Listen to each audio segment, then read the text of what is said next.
welcome back to the Pleb Underground. Happy Friday, everybody. All right, I've got a very special guest. We were having a pretty good discussion about the whole op return drama. Don't worry, guys. This whole episode is not about the op return drama. It's actually about Bamskki and the awesome Bitcoin wallet that he has developed. Before we bring him on to the show, though, just going to give some love to the sponsors of Pleb Underground, and we will be right back. We're going to bring Bamskki up onto the stage, and we are going to dive right into it. Here we go. Head on over to Archimedes Emporium. They make absolutely beautiful Bitcoin branded products. They just dropped their first one. It is the solid aluminum Bitcoin clock. I had to get my hands on it so that I could show it to you guys. Take a look. Really, really nice piece. Beautiful craftsmanship. Head on over to archamp.co. The link is going to be in the show notes. That is Archimedes Emporium. Head on over there. All right. Welcome back, everyone. That's right. Got Bamskki. Hey. Or Bassam. Thank you very much for joining me on Pleb Underground, man. It's absolutely awesome to have you here. Thank you for having me. Absolutely.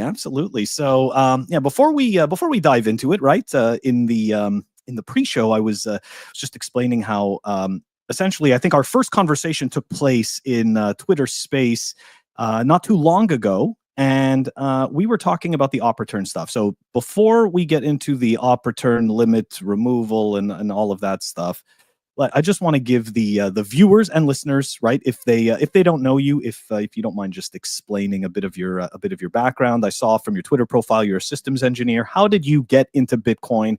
How are we here now? Yeah.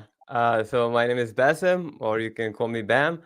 I'm from Syria, and I knew about Bitcoin since maybe 2014, 15, but I did not spend the time learning it until I used it. Until I used a wallet, it was Electrum, and it clicked for me when I saw like the kind of open source vibe.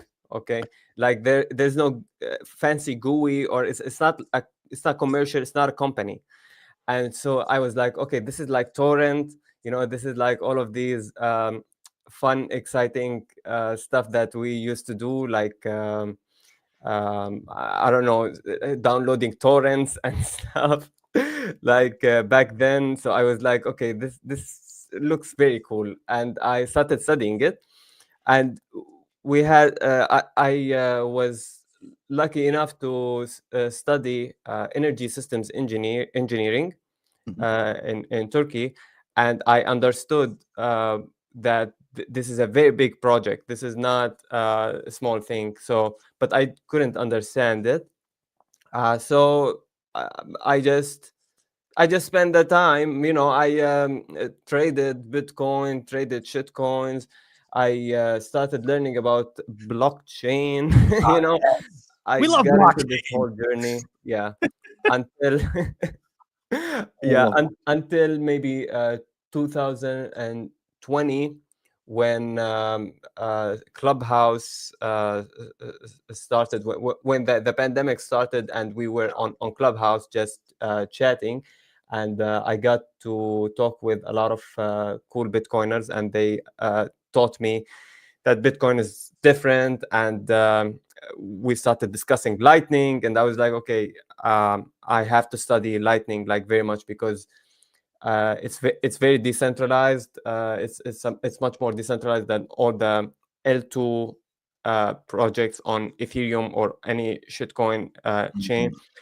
Then when I knew that Bitcoiners are building true layer 2 solutions that are like really fast and highly efficient and very decentralized, I completely abandoned all of the shitcoin technical stuff that I was learning, and focused 100% on Bitcoin.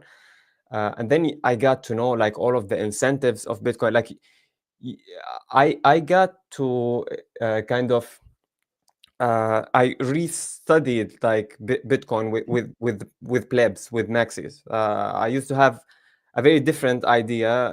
It was like, Bitcoin is the first one, the biggest one, the Mhm. most secure one, but shitcoins can do other things that Bitcoin can do. And then, they taught me like, no, they don't do other things except scamming people. So I was like, okay, I got humbled, and then I started studying Bitcoin again and again, but taking it like more seriously, and having like this much better understanding after meeting plebs.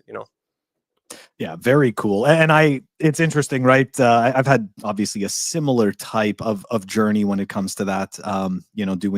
Doing shit coins and getting lost in the noise and the unit bias and getting fooled by the tech and the partnerships and all the stuff that doesn't really matter, right? And to your point, found solid Bitcoiners and started to question why they were so adamant about Bitcoin only, right? Why they were so passionate and convicted in Bitcoin, right? Like I couldn't understand like how are they so sure, right? How are they so sure? But I want to go Yeah. back because so let me ask you, did you grow up in Syria and move here or so? Yeah.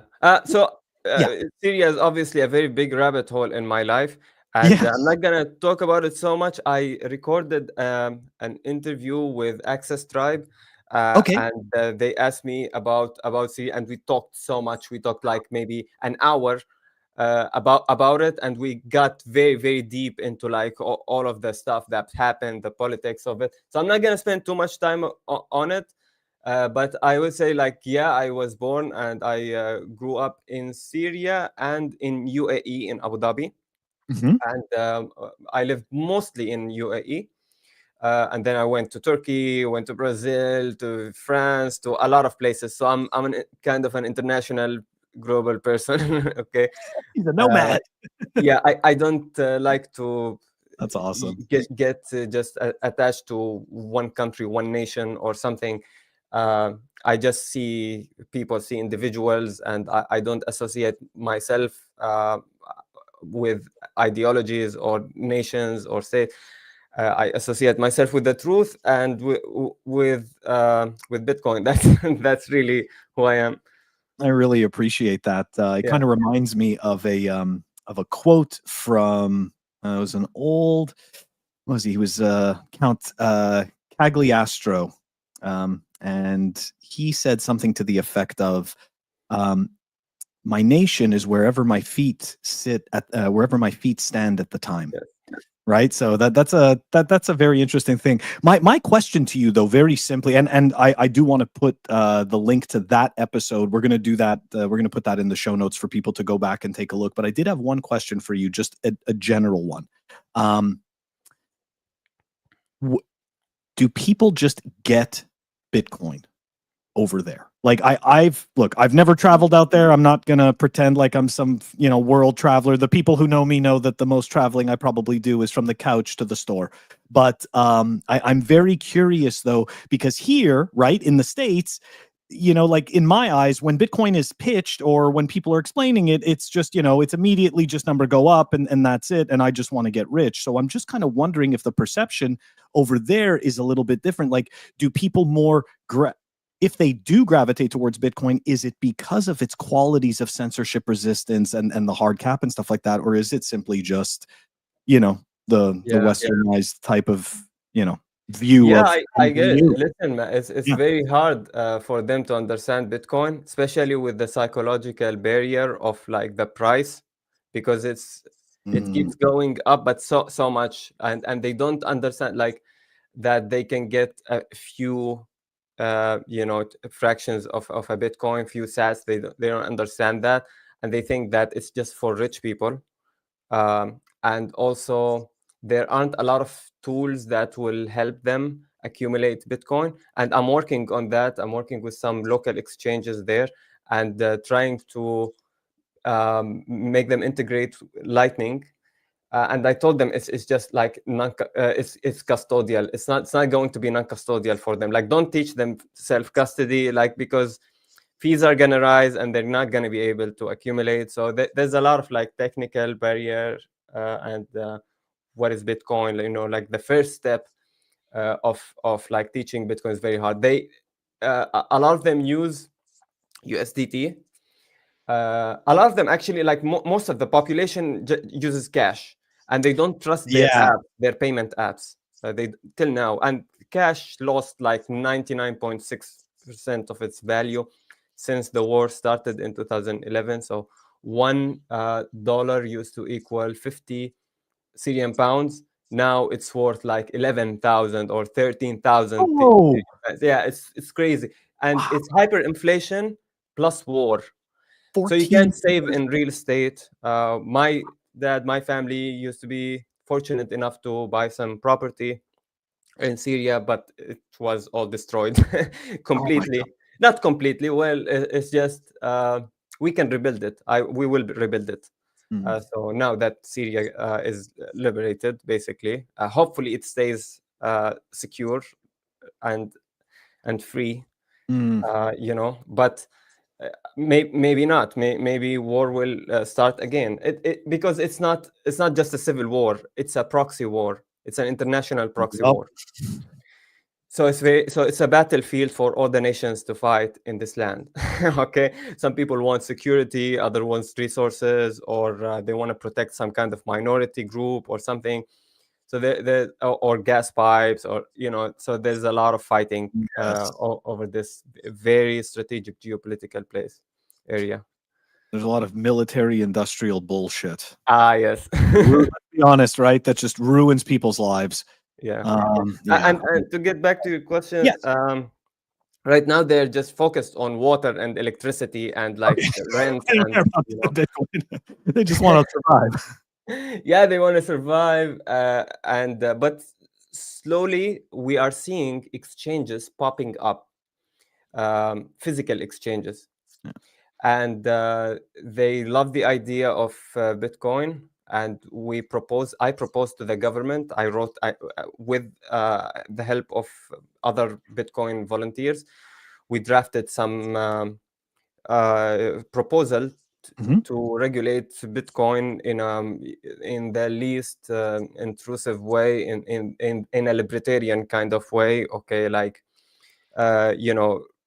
regulating just exchanges and stable coins, and make self-custody legal, and that document was it went viral actually, and so many people talked about it, like everywhere in the media, like literally Al Arabiya, Al Jazeera. It went international thanks to Bitcoin News. They actually took this document, uploaded it, and it got famous, and everyone started like, oh, Syria is going to be, the next El Salvador or something. Oh, okay. That kind of makes sense now. I didn't know about this piece.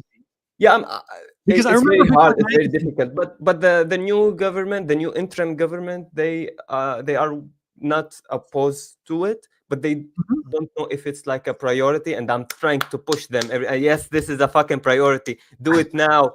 Okay. So I have communication with not direct, but with the central bank and with the new government, and they listened. They saw like what the whole thing when it went viral.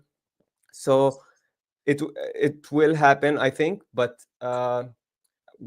they have a lot of priorities first. The humanitarian situation, the security stuff, and all of the fighting that's happening between Israel, Iran, and Turkey, and all of that stuff. It's still there. So, but yeah, I guess it's on their to-do list, I think. Yeah, it sounds like they get it. It definitely sounds like they get it. And you explaining this kind of puts things together for me, because I do remember David Bailey from Bitcoin Magazine, and he kept on, he kept on alluding to, some big news coming out of the Middle East and whatnot, and so that kind of, at least that helps me understand that aspect of it a little bit. It's very big, because if Syria does it right and they regulate it in a nice way, like nice for the users, and also not too conflicting with international law. If they do it right, the balance, this can open up Bitcoin to the entire region, to Saudi Arabia, to the Gulf, Kuwait, Oman, Jordan started doing it actually after we released that document. They said like, okay, we're going to also regulate everything and add Bitcoin to our strategic reserve or something. But that got passed away by the media. I don't know why they didn't talk about it that much, but Jordan wants also to welcome Bitcoin. Yeah, that makes sense. I mean, I think that this kind of goes back to the whole the whole Trojan horse idea. Essentially, this is what hyper Bitcoinization looks like. Somebody actually yesterday in a space was talking about they want to see real price discovery, right? They're like, when are we going to see real price discovery in Bitcoin, right? When are we going to see all of this news that's being touted, all these nation states? It's like, you got to realize that from the day that white paper was dropped and people began to build tools around Bitcoin and began to build these exchanges and ways of using it, like, this is all price discovery. All of this is hyper Bitcoinization and price discovery. So yeah, that's I appreciate you sharing the info about Syria and the Middle East. Unfortunately, I don't know much, so I'm always curious about anyone that that has information about it that can enlighten me.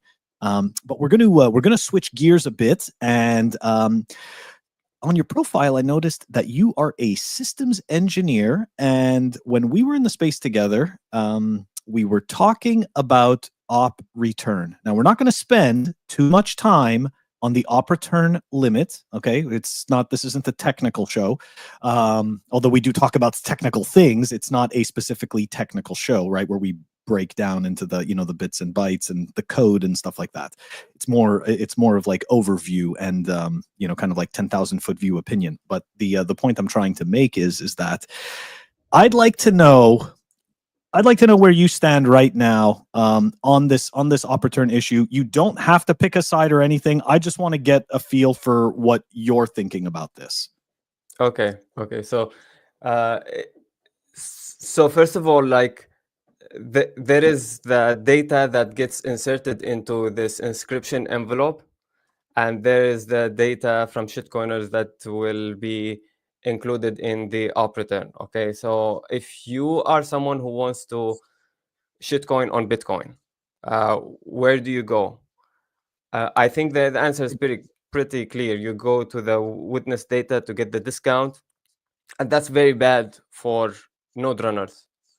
So it's cheaper for you, but more expensive for node runners. While if you go to the op return, it's cheaper for node runners, and it's more expensive for shitcoiners.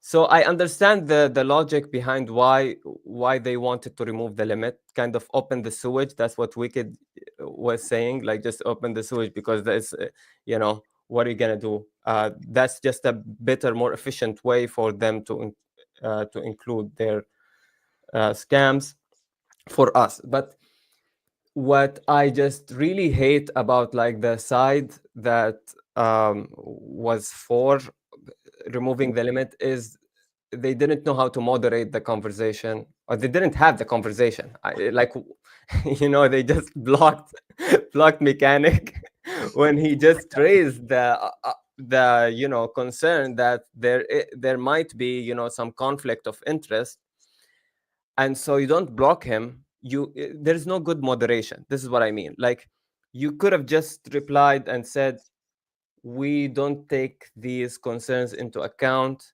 and we are just discussing ideas here, and we don't want to talk about people. We want to talk about basically, like, the actual technical issue. If that was the reply, none of this would have happened. Okay, but because they blocked, like, you see the Bitcoin organization blocking you on GitHub. That's so bad. Like, that doesn't look good at all. Especially that Mechanic is not just a random pleb.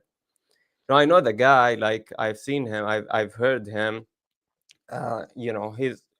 He's pretty technical, and he knows what he's talking about.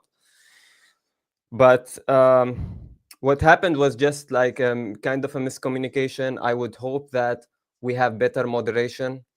I don't think that Bitcoin Core developers are kind of social enough to moderate, But I think that they're not trying to subvert Bitcoin. Although maybe now that I heard Loop talking about like dynamic block size and stuff, Oh, Jameson Law. so I'm like, maybe they do kind of have like these, but it's, I'm not. He's not going to change the block size, without us knowing just suddenly. No, but he has that kind of ideology, that direction, that and this stems from the fact that Bitcoin developers right now, they hate the fact that people are relying on custodians, and this is like the main issue. If you look at what he's writing since 2013, Loop, he's saying that Bitcoin is not going to scale except with the help of custodians, and that will centralize it again, and that will repeat the gold experiment. And I don't agree with that at all. I Sorry, think that are you saying Luke? Loop, L-O-P-P, James. Oh, Jameson Lop. Lot his oh, sorry. Okay, perfect. No, it's okay because Luke sounds like Luke. So I was like, wait a second, is he talking about Luke or is he talking about Jameson Lop? Yeah, I'm sorry. Okay, perfect. Continue. I apologize. What's his face? Jameson? Jameson Lop. Yeah. Jameson Lop. Okay, Lop. Lop. Yeah. Okay, there's no loop. It's That's no fun. No. That's all good. I'm sorry. I just want to make sure. Lop. Okay. Cool. So if you read what Lop has to say, like since 2013, he was very concerned about like how to scale Bitcoin. And it's a valid concern that many people have. However, they missed the point that Bitcoin can scale with custodians, and I advise people to reassess like Bitcoin custodians because they are very different than gold. And I'm not saying like, oh, this time is different, now we can trust third parties. No, I'm not saying that. I'm just saying that we have to treat all the systems that we have in Bitcoin differently than gold, because Bitcoin custodians can settle payments very fast, and then can redeem the actual asset globally at a high speed. So that's different than gold custodians. Okay, gold custodians and clearing houses can't do that, and so gold will centralize because the difficulty of settlement it's a function of distance and mass with gold, while in Bitcoin, it's a function of network activity. It's not a function of distance. You can't settle like with someone else, no matter how far they are, and no matter how much value you're sending, right? And so it's very different. And especially when you have the Lightning Network, which settles instantly, with HTLCs. So that's a whole different game. So when you have a Lightning custodian, not an on-chain custodian, like you are dealing with a gold, like if you imagine gold settling like at this very high speed, like low amounts, low threshold, and also bootstrapping a custodian is very easy with Bitcoin. So that means if we encourage people to be custodians, to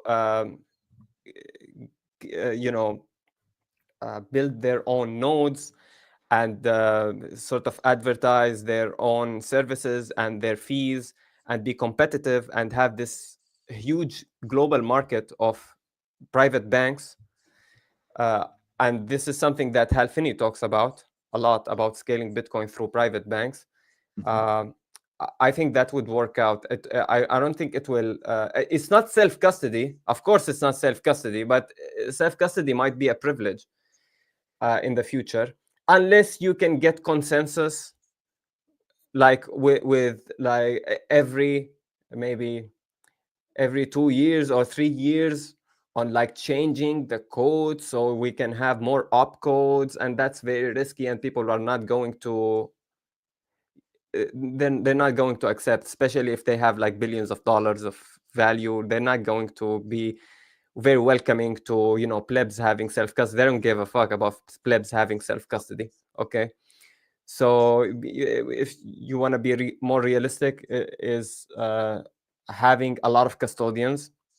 And also, um, I think uh, I think we can merge custodians with non-custodial systems, like what the Blitz is doing and stuff. So anyway, to get back, but to the operator, I went like very, very far, but like that's the deep problem. Okay, Get out the there. problem is scaling Bitcoin. Yeah, I get that. Yeah, but the way that it unfolded is through like this social conflict, cultural conflict, like that is like, oh, we're going to throw like the entire problem on like shitcoiners trying to put junk. Like, I mean, if you have like a lot of people using Bitcoin as money, a lot of custodians, a lot of businesses, then you wouldn't have like junk. Junk will be very expensive. Spam will be very expensive to include, in this very limited block space. You know what I mean?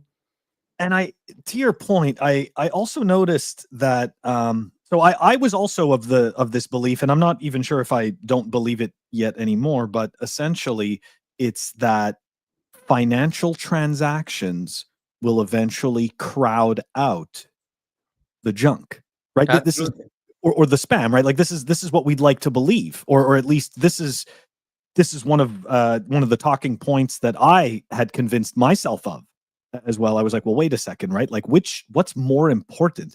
But we keep forgetting, like, it's humans. It's humans doing these transactions, right? So it's about what humans desire and what humans value.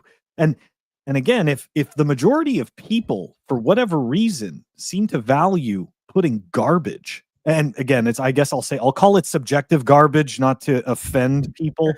Okay. But yes, to me, it's garbage. I'm afraid, right? Like I am genuinely afraid that is what's going to happen. So part of me wants to believe that the garbage will be crowded out by quote unquote financial transactions. But part of me also understands human behavior. So I'm kind of stuck there. And then there's like the nuance of determining, right? Like, okay, so what's a financial transaction versus a junk transaction? I mean, in all fairness, like when we look at ordinals or something like that, somebody is exchanging money for a pointer to a JPEG that, begrudgingly is a financial transaction. And I don't like it, right? Like I don't. And now this goes back to the whole Bitcoin is the money of enemies thing, right? Like, it's like, we're supposed to be about freedom technology, but at the same time, you can't let everybody piss in the pool, right? Like, because then nobody can swim in the pool. So it's like I kid you not, I am just horribly confused, and that's Me where I too. stand. Me too. No, I swear, me too, I'm bro. just like, I'm confused, and I'm like, this is bothering me. That's all. Like, this is all just bothering me. Yeah, me too. And I haven't made up my mind on it yet. Like, of course, Bitcoin, like we want it to be this monetary network, but it does have a way. It was just like from the beginning. It has a way of including data, and you can always include data and spam, and you can encode it in a different way. Even if you block some ways of inscribing, people can find a way, and it's going to be always kind of valuable to include data on the most immutable database in the world forever and ever. Like it's kind of like carving your own drawing on the pyramids, on the Giza pyramids. Okay, everyone wants to do it. Everyone wants to include their graffiti shit on there, right? And I don't like it. I wish that it wasn't the case. However, this is just like the nature of public networks, and I guess like with graffiti, I like good graffiti, but I hate like bad graffiti. Okay, Yes.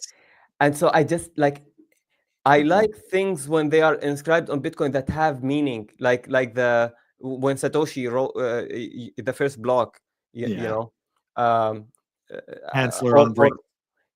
yeah, or like some, I don't know, some like nice things that you want to have like forever. Okay, like Luke, he inscribed the Bible or something. I don't know. I don't. Some people will disagree with Yeah, inscribing the exactly. Bible. No, but Okay, not even the Bible, but but it's any of like, that stuff. yeah, It's all it's like what you subjective. inscribe matters kind of also for me. Like if it's just like shit coins, like no, don't do it. Like, just don't do it. But if it's something like really meaningful, then kind of like I would let it. It's okay. But um, how do you solve it? I have no idea. I'm just like as confused as you are. I'm just as confused as you are. I don't know. I'm telling you, man, I've listened at this point, I've listened to so much discourse, and in all fairness, right? Like, I think one of the difficult things is that we try to balance out listening to people that we take seriously, and that we respect their opinion, and coming to our own conclusions based on all of these varying opinions, right? Because, opinions, like assholes, we all have one. But some opinions, I guess, are deemed to be more valid than others, right? Some opinions seem to carry more weight than others. Like today, there was a clip of Samson. He was doing an interview, and he was talking about making a good client, right? And for me, the framing of that bothered me. So by saying that you're going to make a good client as an alternative to Bitcoin Core, as an alternative to Knots, well, all of a sudden now your framing is that all those other things are bad, and Mhm. I'm going to make the good one, right? So now this is about me making the good software. So again, I'm just playing like devil's advocate with that, but it just bothers me, and Yeah. I just feel like this is something in Bitcoin for real. In all fairness, in 2017 during the block size wars, I actually found it a lot easier to figure out what I thought was right on my own, as opposed to listening to 50 million different opinions.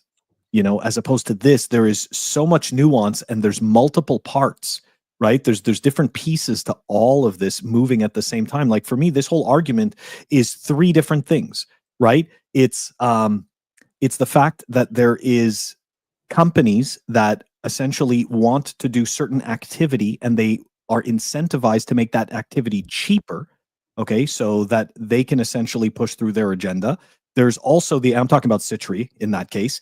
There's also the incentive of what's it called? I lost it. It's funny. I've been saying this one for like a couple of days. I've been trying to go through it, but yeah, there's I totally lost it, and it doesn't matter. But the point is that, that's it. The banning, right, on GitHub. Okay, so that's a completely different that's a completely different conversation, right? The what happened on GitHub. Okay, so he's banned for 30 days. And I'm not saying that makes it okay. Okay, but that is a larger question of how these conversations are taking place. Is this the best way for the devs to be having these conversations? And should we be looking for better ways to have these conversations? Right. So it's like that's not all the same. Right. And then there's the actual op return limit PR, right? The one from Peter Todd, which he attempted to 2 years ago. He already put that PR out, and it was just closed and nobody cared. And now it has come back, right? And as we've recently learned, he was asked by another dev, who I guess is unnamed, to put this PR in again. So I feel like there's some fuckery. I'm just going to be honest. I feel like there's some fuckery. And just the last point I want to make about it is that I saw a post from Bob Burnett today, and he alluded to the idea that, hey guys, we're arguing about all this crap, but in the meantime, there's a bigger problem. There's minor centralization, right? And even beyond minor centralization, there's chip manufacturing centralization. Like, there are objectively real problems that we could be looking at, instead of fighting over this kind of crap. anyways, yeah. Yeah, So no, you're right. fun No, having that you're one. right. There are so many things, man. So many things. Okay, that's it. I think, unless, do you have any final comments for Opporturn, or You know, no? it's just like the kind of anti-movement, like anti-core thing is very cringe. Can we stop it? And especially the memes, like as if they're saving Bitcoin, like everyone is, you know, like don't fuck with Bitcoin. I'm running nuts, you know, like it's very cringe. But it's fine if you want to run nodes. Like I highly encourage you to do so. And if you there's actually another client that is very open, like to policy mempool policy changes, called Libre. Libra Relay? Relay or something. Yeah. Libra Relay. I can't pronounce its name, but basically it's like the opposite of knots, where everything is allowed, but you are confined within like the consensus rules. So if you are kind of like on the progressive side, you can download that, and this is actually like very useful to know like what do people prefer. Do they prefer more conservatism or more progressivism?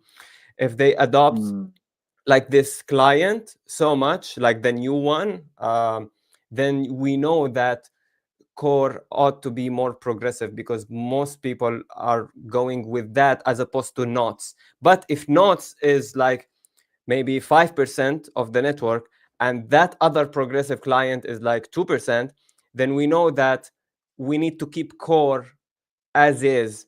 Don't change it, because most people actually prefer the more conservative client. Okay, so let's be conservative, you know. So I think it's interesting to have more than one client. Maybe it's good, but not too much. If we have too many implementations, it's also very bad. So I think three is good.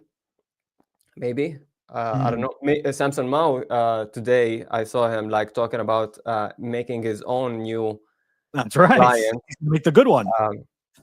Yeah, and so I don't know what will come out of it, but it's also like he has his companies and he has his incentives, and everyone has an incentive. I mean, like even if you are a pleb, if you are just hodling, accumulating, you are a participant in this network, and there are so many people like you, so you can form an army of plebs that can actually steer this ship. You know, like if there are a lot of people like you who think like we should run knots and we should be more conservative.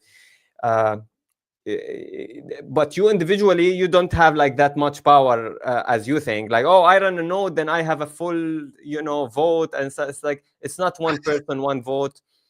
It's kind of $1, one vote, and one CPU, one vote. It's a mix between these. And if you're an influential pleb, maybe you have more influence than just a regular pleb.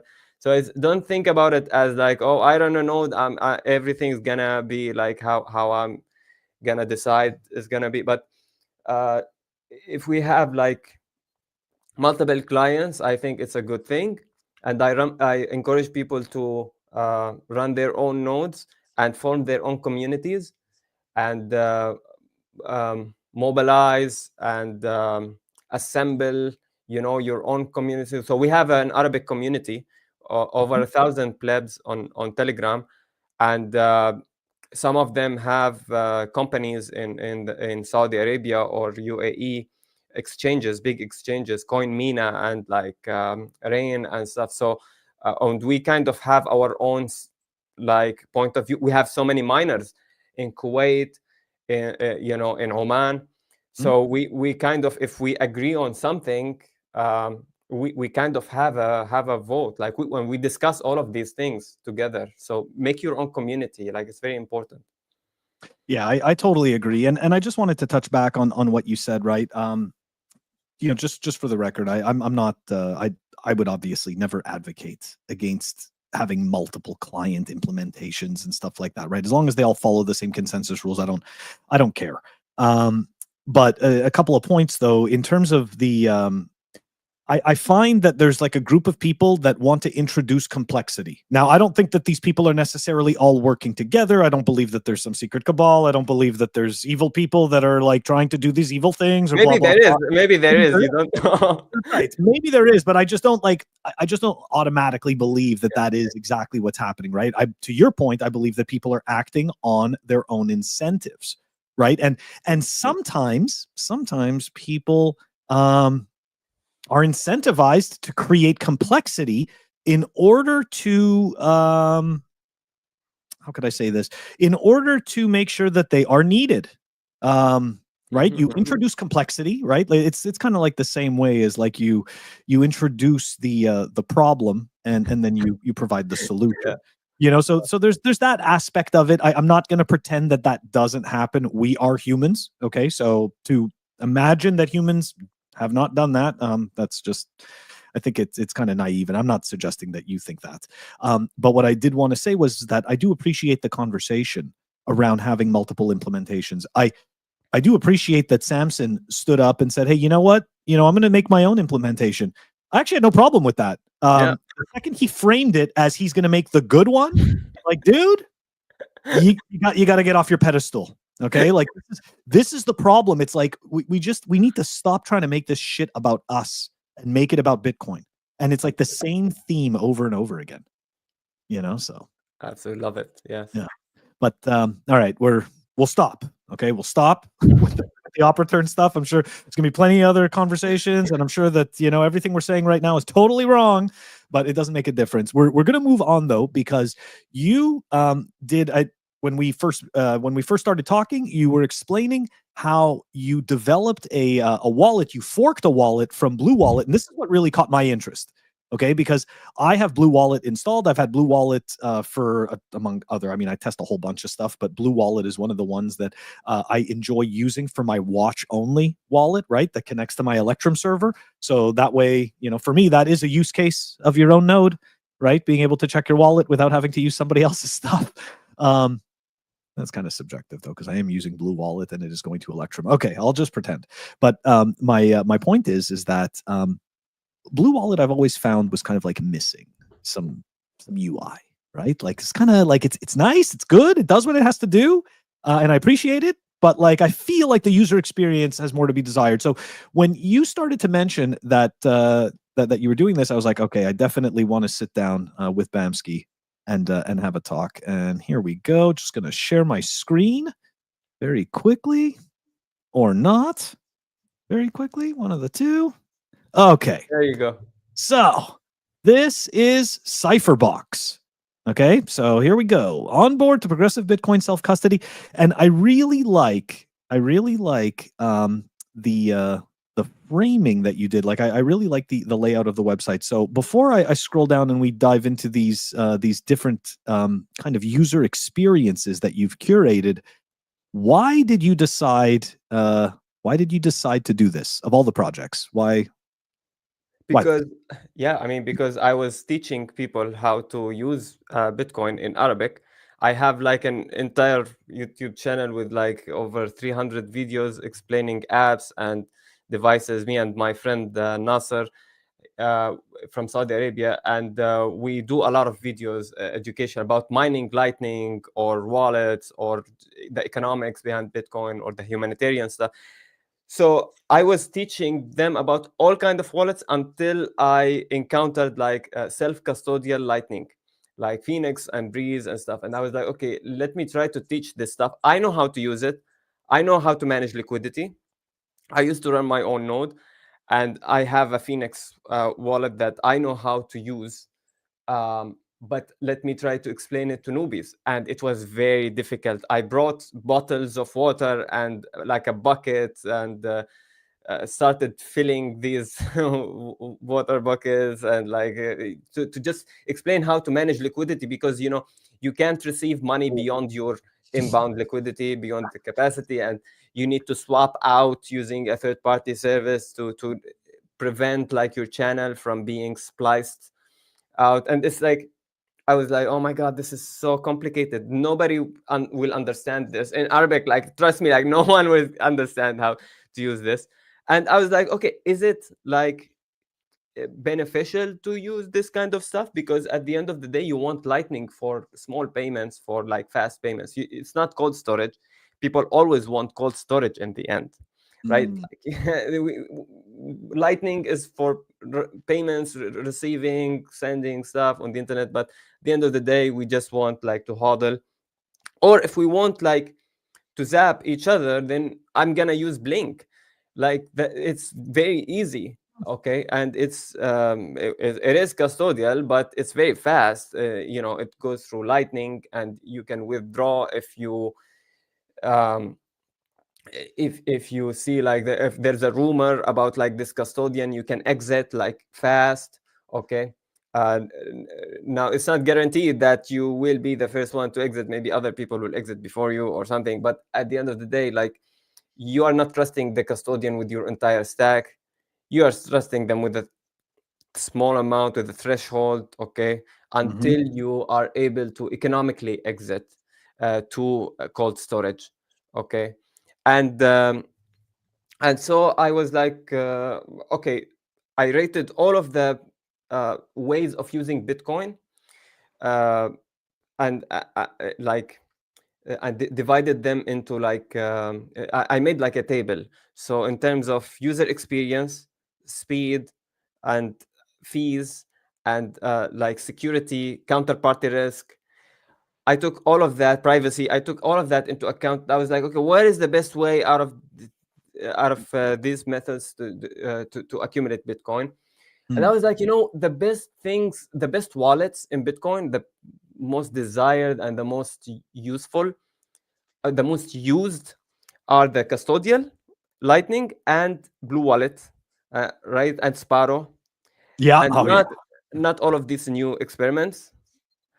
And so I was like, okay, let me try to bring them together. Like, okay, we have kind of a custodial account, and you have a way to withdraw to self-custody. You have a hot wallet. Hot wallet is very useful. It's not cold storage. So you don't have to buy a device, because a lot of newbies, they don't want to invest in devices and stuff, and they don't have the technical capabilities to initiate like a hardware device and verify addresses when they receive and when they sign transactions. Like, it's very hard. It's very difficult. But hot wallets are very nice. Like, they just give you 12 words, and they kind of prepare you to use the Bitcoin network. You can write the backup. You can see the 12 words for the first time. You can write them down. You can see the addresses. You can go to the mempool, calculate fees. You can build the basics of Bitcoin, like how to use it. And then you have cold storage. With cold storage is very important. It's highly like secure. Okay. And like, you just sleep peacefully when you have Bitcoin on your cold storage.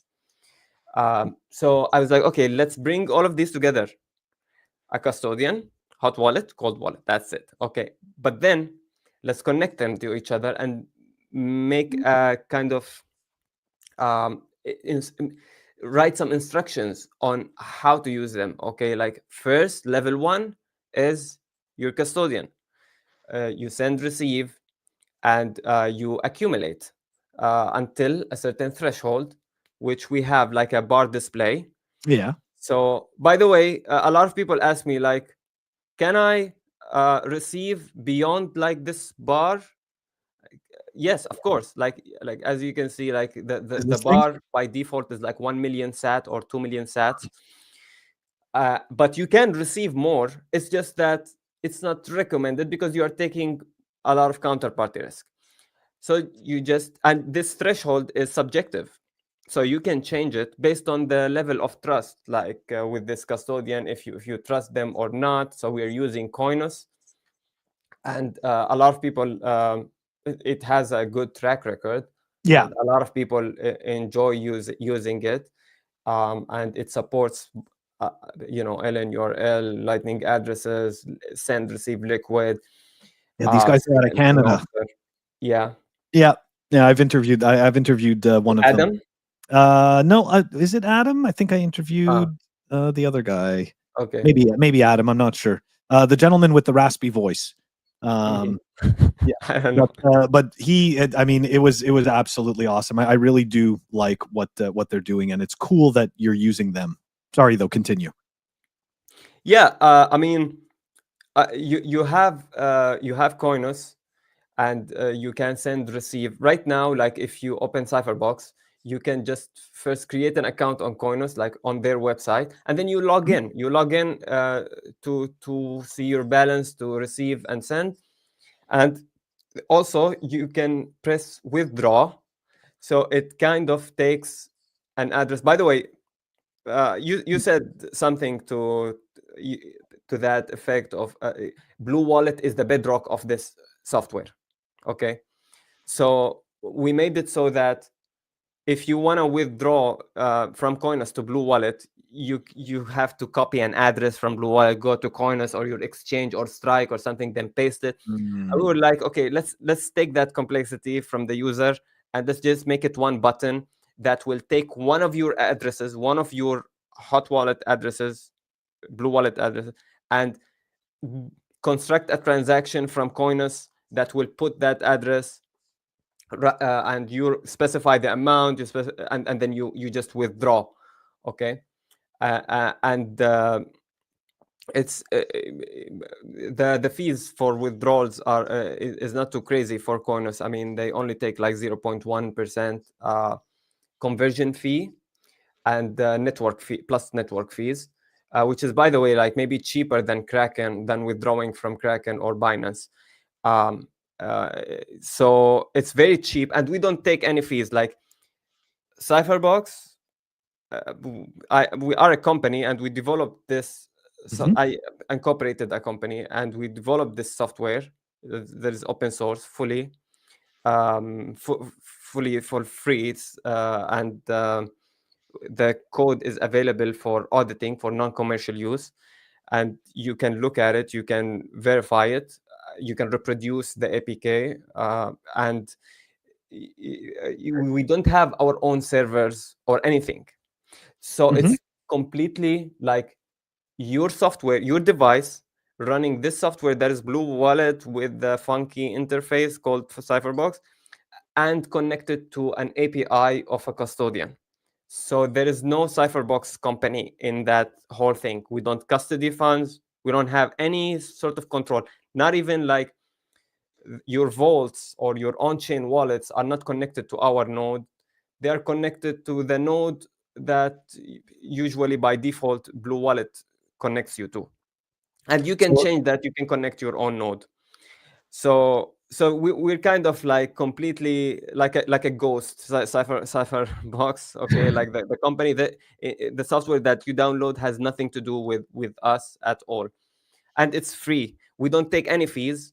I thought about like, okay, if you send from Coinus, or if you withdraw to self custody or something, then maybe we will take some fee. But I was like, why would I take a fee? I mean, you can do that. Like if I take a fee from like cypherbox, then you're just going to create a Coinus account, do the same thing that we're doing, except manually withdraw from Coinus to without having fees. So it's like maybe I'm gonna try to be creative at how I'm going to monetize it. Maybe I'm gonna sell themes or something, but not transaction. Like your transactions will probably not have any fees. So for now, we are not charging any. You can receive into your Coinus, can withdraw. You can also send from your on-chain wallets.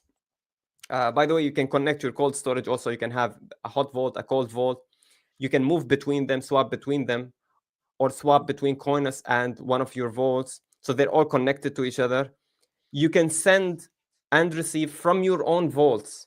So by default, the best way to send and receive is from Coinus, but you can also send and receive from like your on-chain vaults, right? So it's completely, you're free to do whatever you want. You can only create, for example, some people only like to create the custodian account, Coinus, and cold storage, and they don't like the hot wallet. That's fine. That's your own experience with Bitcoin. Okay, and we are trying to bring more stuff like LND Hub, like sent to Nostr, or like so many other features. So that's like the what is cypherbox about. It's about forming your own custody scheme, and we're not gonna intervene in like however you want to set up your security.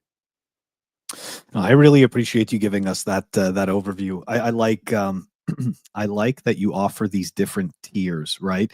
Getting a person ready. I mean, I can tell you from my own personal experience. When I first got into Bitcoin, I remember buying a signing device, and I did not use it for a year.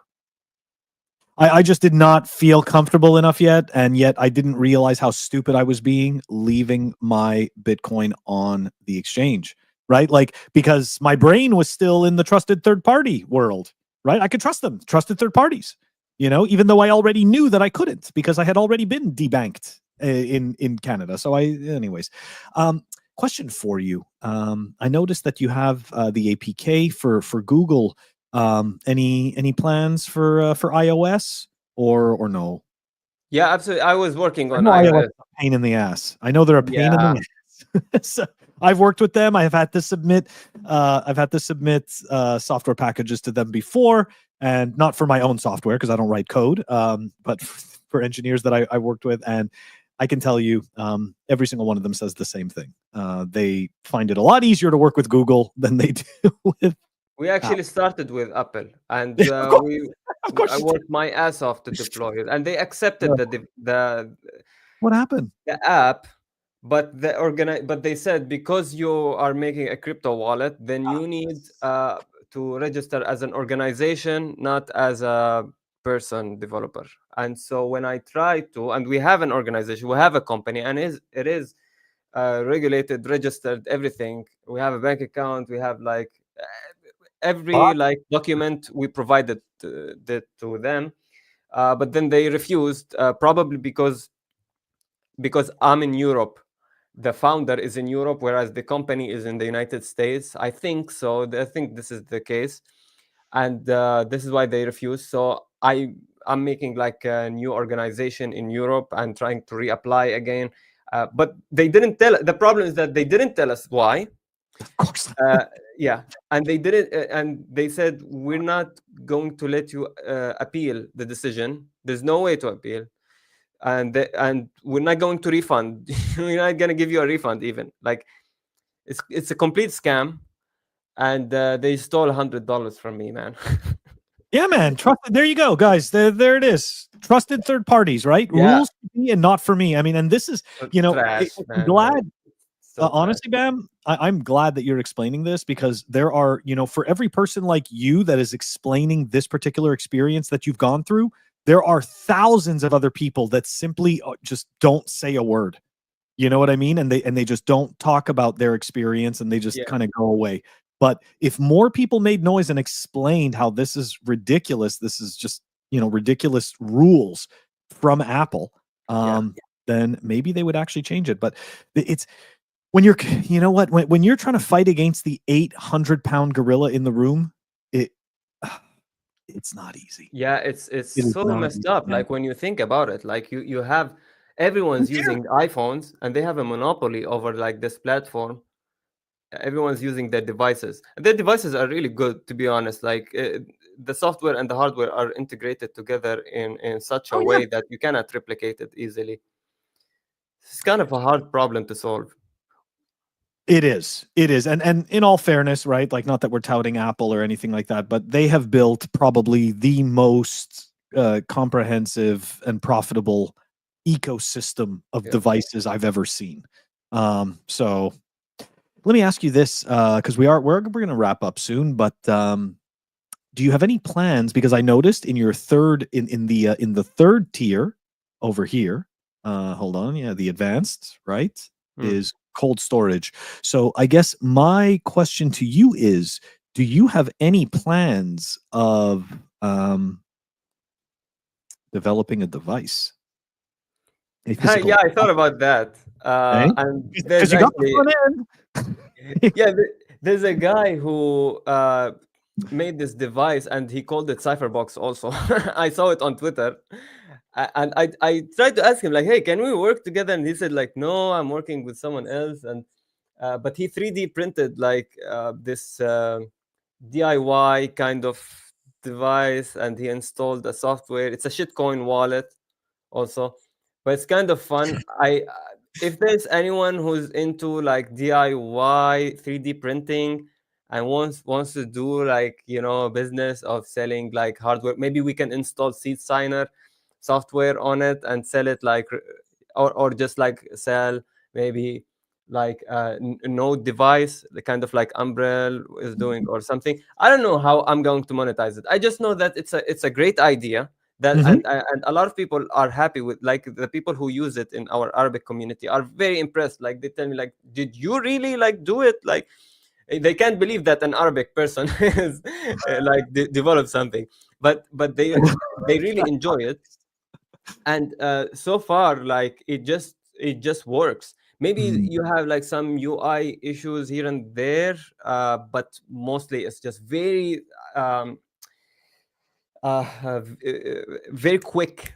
Okay, it just does what it wants you to do. Okay, you connect the hardware device, you connect your node, you log in, you move to cold storage, you move to it's very easy.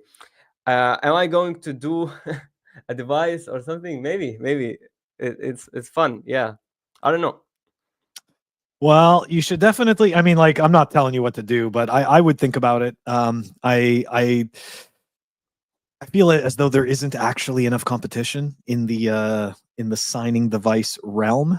Hmm. I even though I've pretty much purchased, I think every single signing device, with the exception of like EliPal. I don't know that I can't bring myself to actually pay for that thing. And again, I don't know anything about that device. I've never used it. I just see way too many ads for it on Twitter.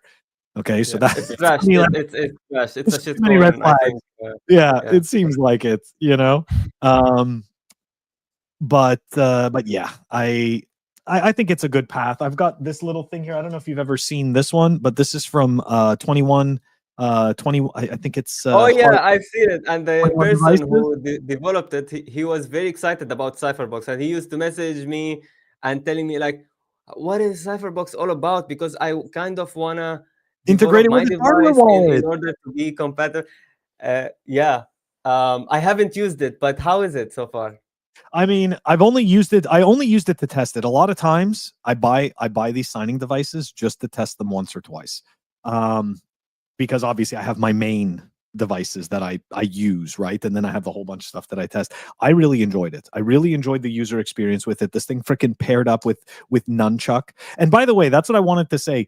Your whole concept reminds me of like of a Nunchuck type of scenario. I don't know if you've ever used Yeah, I nunchuck.io, use it. It's but amazing. It's one of the best. And actually, I always tell people in my courses, in my Arabic courses, that you have Cypherbox that will bootstrap your journey, but up until some point where you have a lot of money, then you go to Nunchuck, you go to multisig, and we don't have multisig because this wallet is optimized for the casual user, not for the advanced user. It's see not that's for the the thing. newbie. Yeah. It's not. Sorry, It's not for newbies. Like Blink or Wallet of Satoshis is only for newbies, and it kind of gets boring at some point. And other wallets are like highly advanced or something. They're not appropriate for everyone. Okay, especially Nunchuck. It's amazing, but it's not for everyone. Okay. But then just the casual player, the casual user of Bitcoin, he doesn't have like a good option. Like he needs to jump from one application to another. And I was just like, let's bring all the good application together in just like one platform, right? Hmm. Yeah. I And love then it. when you have a lot of money, you can buy your tap signers and honey badger subscriptions. You can get all your fancy your cold card queues and Yeah, yeah. your foundation device. What's that new one there that they have? They've got their foundation wallet, and then they have this new other device that offers some type of secure, I don't know what. But here's an interesting comment here from Inspiring Formulas. When Apple drops a signing device, the normie population will shift. Um, Yeah, I can't. Unfortunately, I can't disagree with that. Um, something that I learned a long time ago doing technical support is that early adopters will be severely punished. Okay. And Hmm. although that may not always be true, I find when it comes to devices, electronics, that seems to be true. So yeah, I think I don't know. Personally, I wouldn't buy an Apple signing device just Me too. because I have no interest, and I believe that the players that are currently in the space satisfy what it is that we're looking for. In terms of features, and you putting together cypherbox, right? Like, a lot of times innovation isn't just about creating something brand new that has never existed before, but it is about recognizing what already exists and pulling the pieces together that make sense in order to create a new superior experience. So that's, in my Yeah. eyes, this is what you're doing. So I really appreciate it. Yeah, Um, it's so nice also to be in Bitcoin in this like this very open ecosystem where you can just take these tools. They're all available, all open source. You know, you could say like Blink is a bank or whatever, but really, is it a bank because they are giving you an API? Okay, so this is mm, open source banking. This is another level of like, and this is the way I envision like scaling Bitcoin with open source banking. And you have a lot of these custodians who will be happy to add their services to your application.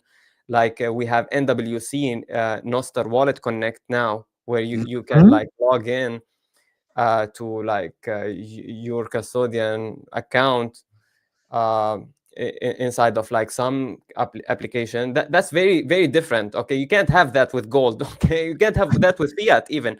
Like fiat banks, they don't have open source APIs. Like it's so crazy. No, Like they the sure don't. differences are huge. But to go back like to the cold storage thing, I don't trust Apple or any of these companies to make me like a good product, a good hardware. I only like wallets. If you want my recommendation, Mhm.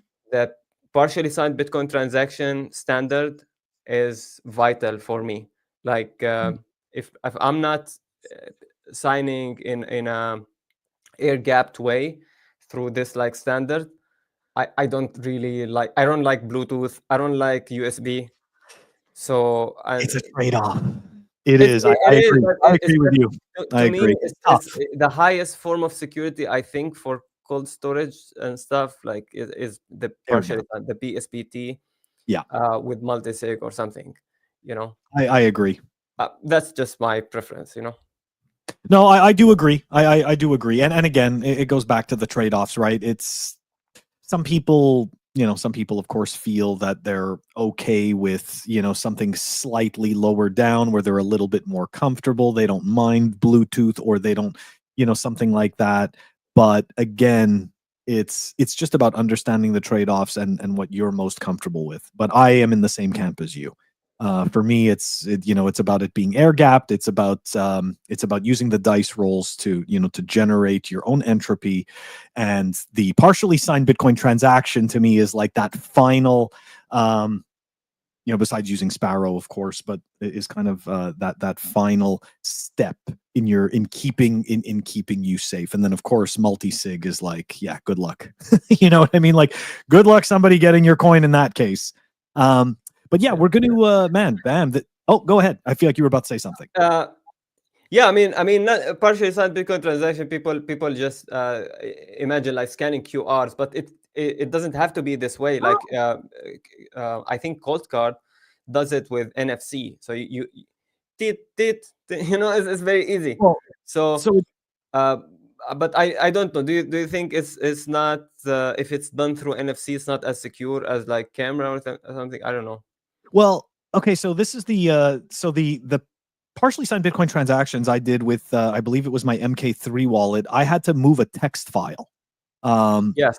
so that was, I mean, to me, that was, I could actually see the data. I don't know, man. Like, for me, like, that was the safest. Mm, But when it comes to NFC, right? So realistically, it's, I guess you could say in quotations, it's safe, right?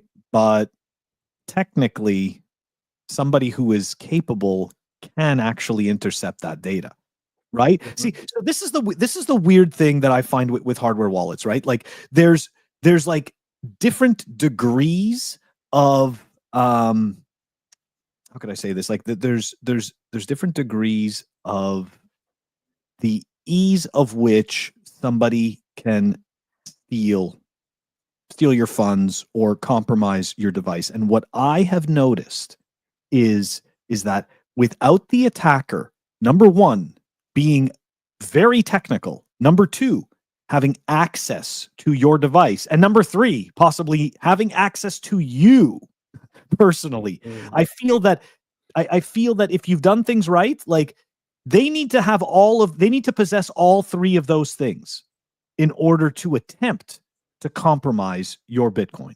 Or they could try to phish you, right?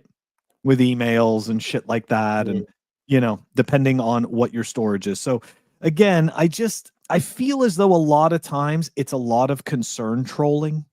Like the amount of security, like, and this is why I say it's about the trade-offs, and this is why I say it's about your personal preference and how comfortable you feel with your setup. Because I mean, some people that I've spoken to, right? Like, they're talking to you about a multi-sig with like, a 2 of 3, and like all 3 keys are, it's all over the world, 3 different places, and it's physically impossible to put them all together. You know what I mean? Like there's just so many different angles to it. So is that practical? Is that even useful? I don't know. Yeah. Is I that just practical for you to recover and stuff? yes. Yeah. Absolutely, you are right. I agree with you, and I get a lot of questions. What is the best hardware wallet? What is the best signing device? Like, it has to do with the entire like scheme. You have to think holistically about these things. If you have the best device, but like you have your words, your seed phrase, just laid out, What in could go your wrong? like in a table or something on your counter or something like that, that's not a good security whatsoever. Like, so you need to think about it from the point of like buying Bitcoin to the point of liquidating Bitcoin, like all and the whole time period of holding. Okay. I Yeah. like that. Bamskki. It's been fun, man. We kind of went over, but I feel like we kind of had to, because this is a good conversation. I really appreciate you joining me on the show. Definitely hope to have you back. But before we go, tell everybody where it is that they can find you. They can find Cypherbox, guys. Everything he says will be in the show notes. Go. Yeah, well, thank you for having me. First, it was an amazing conversation, and people can find me on Twitter, Bamskki, and on cypherbox.io if you want to download the wallet, or go to GitHub, and Bitcoin. Bitcoin 21 is my Bitcoin 21 Arabic is my other YouTube channel, but it's in Arabic. It's teaching plebs in the Middle East about Bitcoin. But these 3 places, or Noster, just Bamskki, Bamskki. You will find me on the internet. I'm all over the place. Absolutely awesome. Yes, and we're going to put the link to the Arabic resources that you have. That's going to be in the show notes as well, and the link to your Twitter. I'm going to ask you to stick around here before I end the show, guys. That does it. That does it for us for today. Don't forget to check us out on our audio-only platforms. I'm going to be uploading this a little bit later, so it should be available tomorrow. It's going to be available on Apple Podcasts and Spotify. And if you decide to stream us sats, check us out on fountain.fm. Everybody in Plebland, have an absolutely wonderful weekend. And yeah, we're going to catch you on the next one. Peace. All right.